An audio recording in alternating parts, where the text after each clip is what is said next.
Because, fun fact, Bounty eggs has 6 times more vitamin A than the regular eggs. Yes. So, ito na nga guys, ang ating chicken salpicao with a twist with Bounty free-range egg. Merry Christmas! Merry Christmas. Mga ka-BFF! Welcome sa ating The Bounty Plate. Ito na ang ating 4th episode. At ito na, ang ating guest for today ay walang iba kundi... Sino nga bang guest natin? Uy, may paklu. Volleyball. Sino ang volleyball player? Sino? Ayun! Nasaan yung laro? Nasaan yung laro? Andito. Nasaan yung laro? Ito na nga. Parang feeling ko may pa-jump ball eh. Ladies and gentlemen, Miss Gretchen Ho! Palakpakan! Gretchen, ang tanong ko lang muna sa'yo, saan ang province mo? Ang province ng nanay ko at ng lola ko, nalaman ko na lang dahil lumaki ako na mahilig sa maanghang. Mahilig sa maanghang. So nagtanong-tanong ako, bakit nga ba napakahilig ko sa maanghang?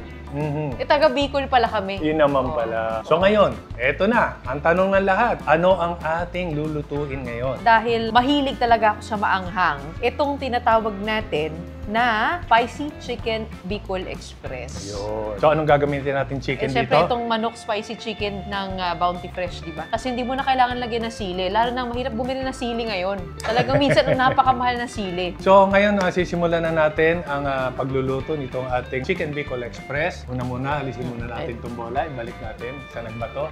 Ayan. At of course, kailangan magsuot ng apron. Ayan. Ang ating... Ano ba naman? What an honor naman. Yan. Noong nakaraang episode kasi, ang guest namin dito yung anak ko si Kobe.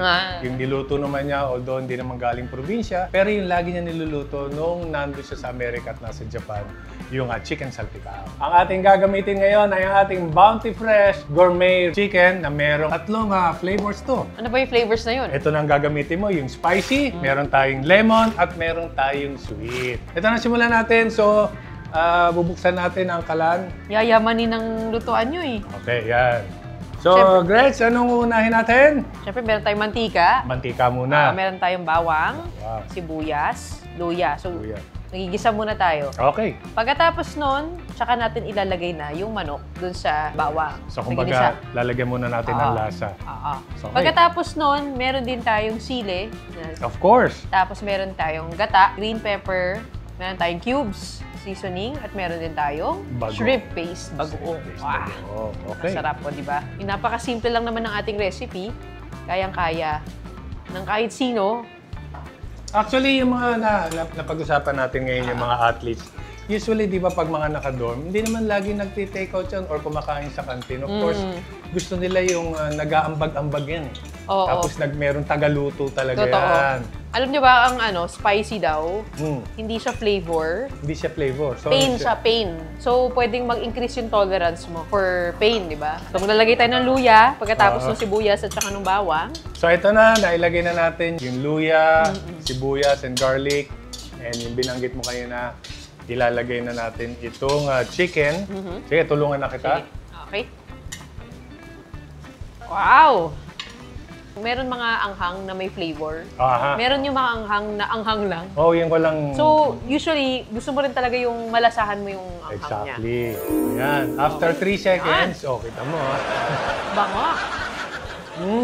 Ayun na. Yung Masarap mga talaga inuna natin, no? Yung sibuyas, luya, at yung garlic. Tapos yung, of course, yung spicy chicken. Talagang, ito, amoy na amoy natin. Okay, so natapos lahat yung ingredients. Alagay natin yung manok, naluto. Ano yung susunod Ngayon, natin? susunod natin ang aking favorite. Ayan, of Doon na tayo course. sa sili, di ba? Ito. Oo, yan. Ang isusunod natin ngayon, Coconut milk. coconut milk Sige, kayo or maglagay gata. niyan. Ayan, ito. Laging present yan sa mga Bicolano dishes. Ang gata.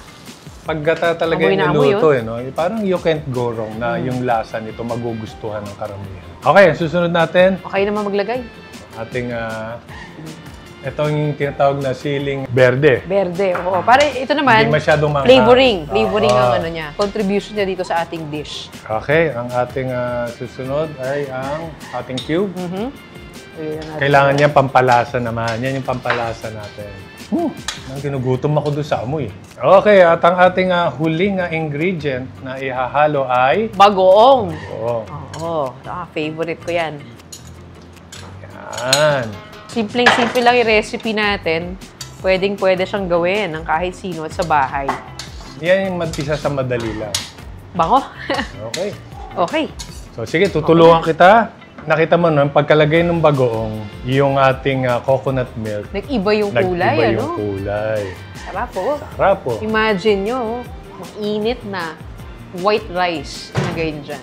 Eto na mga ka-BFF! Ang niluto ni Gretchen Ho, ang ating Chicken Bicol Express. Ito yung Chicken pinakamagandang Bicol party rito sa ating Bounty Plate, ang TK-Man portion.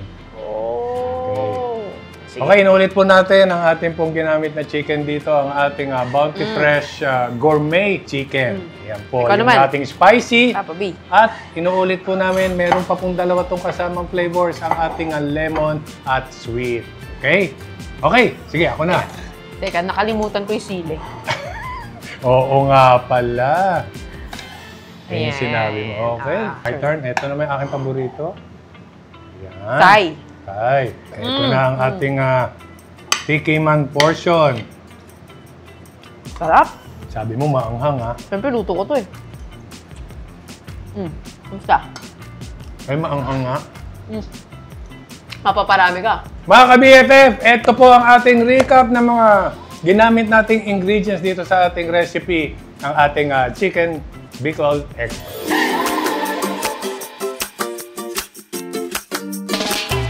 Batiin naman natin yung ating mga nag-comment sa ating Bounty Plate Show. Si Sylvia E. David, nice watching Kobe cooking chicken salpicao using Bounty Fresh chicken and egg. Nice Kobe, but walang nice papa mo. Anyway, doon po sa mga iba na gusto nyo ma-shoutout yung mga pangalan nyo, mag-send lang po ng mga comment. At magbabalik po tayo ulit sa ating next episode. Kahit magkita-kita tayo mga ka-BFF, dito lang sa The Bounty Plate. Happy New Year!